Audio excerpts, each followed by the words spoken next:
Hi smileys, welcome back to smile YouTube channel. இந்த வீடியோவில் என்ன பார்க்க போறீங்கன்னா, குழந்தைகளுக்கு குளிர்காலத்தில் இருமல் சளி பிடிக்கிறதுக்கு வாய்ப்புகள் இருக்கிறது. அதனால உங்களுக்கு ஒரு ரெமெடி செஞ்சு காணிக்க போகிறேன். என்னோட குழந்தைக்கு நான் அதைத்தான் கொடுத்துட்டு இருக்கேன். அவங்களுக்கு இது ஒர்க் அவுட் ஆச்சு. அவங்களுக்கு ஒரு 10 ml வாக்கில் தான் இந்த தண்ணியை நான் கொடுத்தேன். அவங்களுக்கு மோஷன் வழியாக எல்லாமே வெட்டிக்கிட்டு வந்துட்டு அதைத்தான் நான் உங்களுக்கு செஞ்சு காணிக்க போகிறேன். நீங்கள் பயப்படாமல் இந்த தண்ணியை கொடுக்கலாம். வாங்க ஸ்டார்ட் பண்ணலாம். மிளகு 4 சேர்த்துக்கிறேன். 1/2 ஸ்பூன் ஜீரகம் சேர்த்துக்கிறேன். 1 ஸ்பூன் மல்லி சேர்த்துக்கிறேன். உங்களுக்கு பெரிய கற்பூரவள்ளி கிடைச்சிச்சுன்னா 2 இலை சேர்த்துக்கோங்க. நான் 12 இலை போல சேர்த்துக்கிறேன். துளசி ஒரு 12 போல சேர்த்துக்கிறேன்.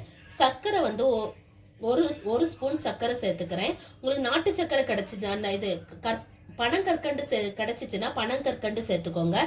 இப்போ நம்ம மிளகையும் சீரகத்தையும் மல்லியை மட்டும் நம்ம வறுத்து எடுத்துக்கலாம்.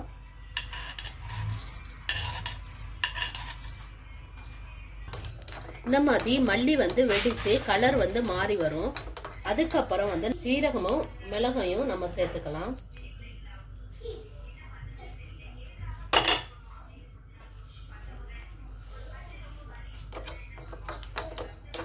இப்போ எல்லாம் சேர்ந்து வறுபட்டுட்டு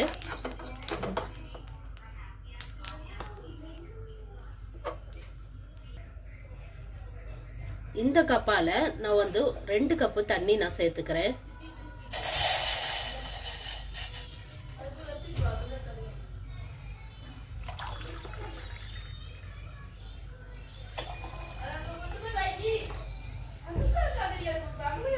சேர்த்துட்டு தண்ணி கொதிச்சு வர வரைக்கும் நம்ம வெயிட் பண்ணலாம்.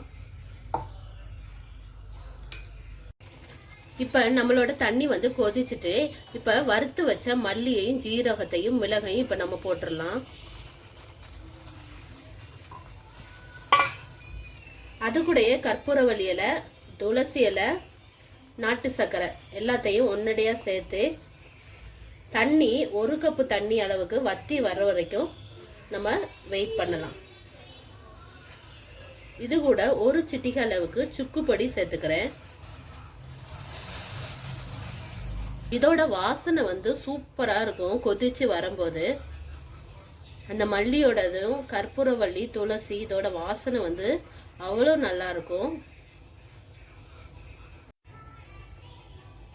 இப்ப நம்மளோட மல்லி தண்ணி கொதிச்சு வந்துட்டு இப்ப நம்மளோட மல்லி தண்ணி 2 கப்பா இருந்தது 1 கப்பு தண்ணியா கொதிச்சு வந்துட்டு இப்ப நம்ம ஆஃப் பண்ணி தண்ணியை வடிகட்டி எடுத்துக்கலாம்.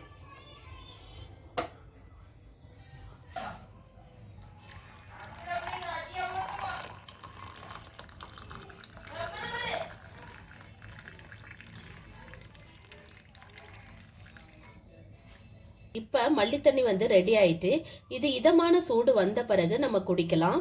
இது சிறியவங்க முதற்கொண்டு பெரியவங்க வரைக்கும் இந்த தண்ணியை குடிக்கலாம்.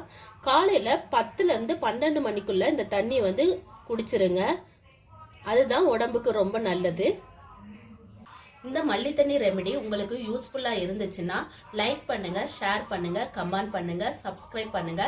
பக்கத்தில் இருக்க பெல் ஐக்கானை கிளிக் பண்ண மறந்துடாதீங்க. அப்பதான் நான் போடுற வீடியோஸ் எல்லாம் உங்களுக்கு நோட்டிஃபிகேஷன்ல வரும்.